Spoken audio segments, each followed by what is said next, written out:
Bismillahirrahmanirrahim. Assalamualaikum warahmatullahi wabarakatuh. Alhamdulillah, alhamdulillahirabbil alamin. Wassalatu wassalamu ala asrofil anbiya'i wal mursalin wa ala alihi wa sahbihi majma'in, amma ba'du. Pada kesempatan kali ini kami akan menjelaskan sebuah materi dari mata kuliah teori akuntansi yang berjudul Akuntansi Sosial Ekonomi.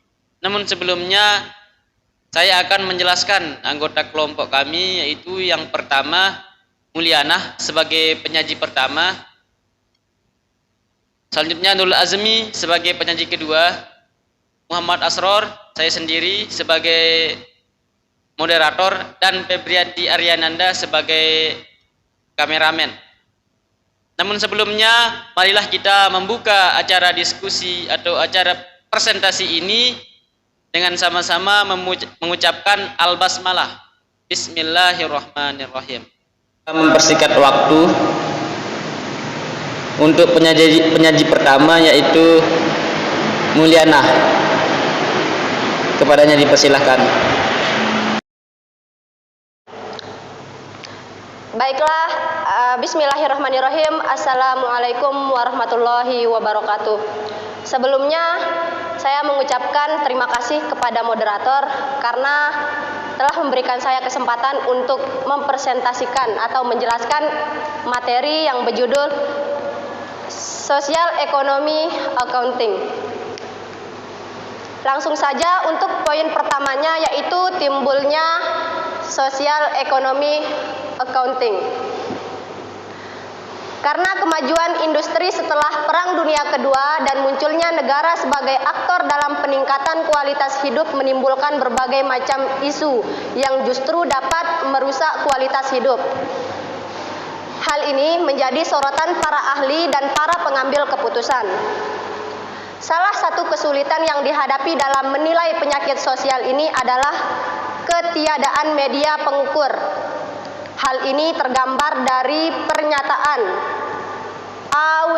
Clausen, bekas Direktur Bank Dunia, yang menyatakan sebagai berikut. Saya sampaikan bahwa salah satu alasan yang paling kuat dan ketiadaan respon kita terhadap isu penyakit sosial itu dan penyebab kebingungan kita terhadap penyelesaiannya adalah ketiadaan ukuran kualitas. Ya, terima kasih kami ucapkan kepada penyaji pertama, Saudari Mulyana, yang sudah menyampaikan materinya. Selanjutnya materi kedua yang akan disampaikan oleh Saudari Nurul Azmi. Kepadanya dipersilahkan. Di sini akan melanjutkan materi tentang konsep SEA. Konsep pengukuran penilaian dalam SEA ini masih dalam proses pembahasan para ahli, dan PSAB sendiri pun belum mengambil sikap yang tegas dalam persoalan ini.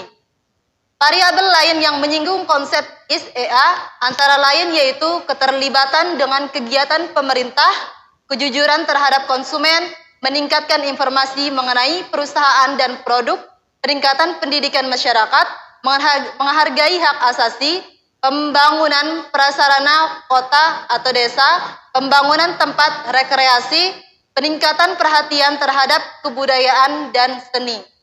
Selanjutnya, perusahaan dan keterlibatan perusahaan. Ada beberapa model dan kecenderungan tentang keterlibatan perusahaan dalam kegiatan sosial. Sepanjang penelitian kepustakaan, ada 3 pandangan atau model yang menggambarkan tentang keterlibatan perusahaan dalam kegiatan sosial.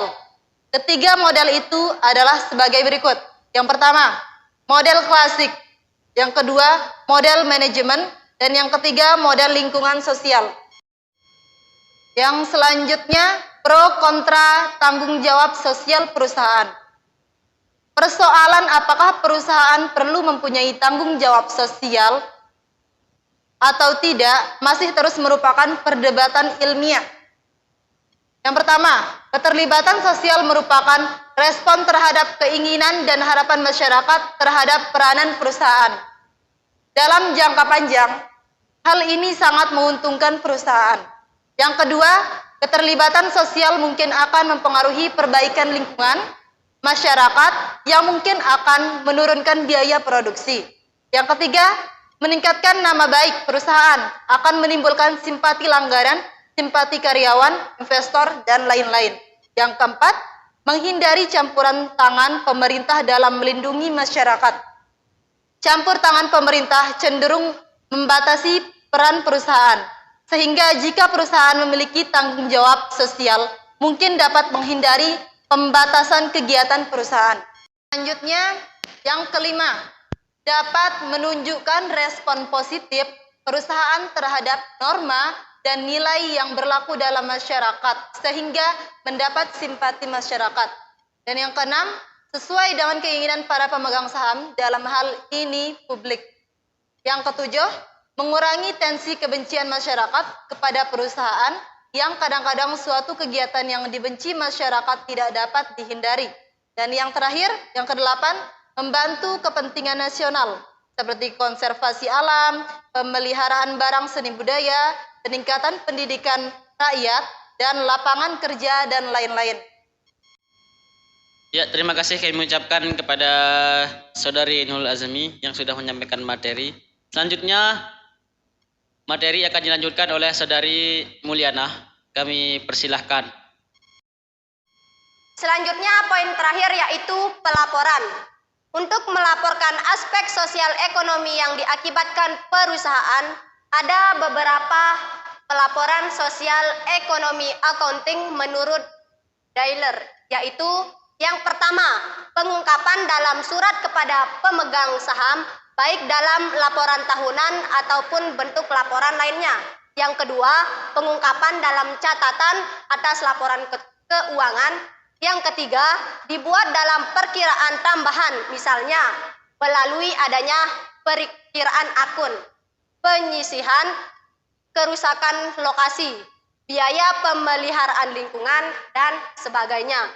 Poin yang terakhir, pelaporan dalam sosial ekonomi accounting berarti membuat informasi yang menyangkut dampak positif atau negatif yang ditimbulkan oleh perusahaan. Hanya ini yang bisa saya sampaikan dalam materi sosial ekonomi accounting.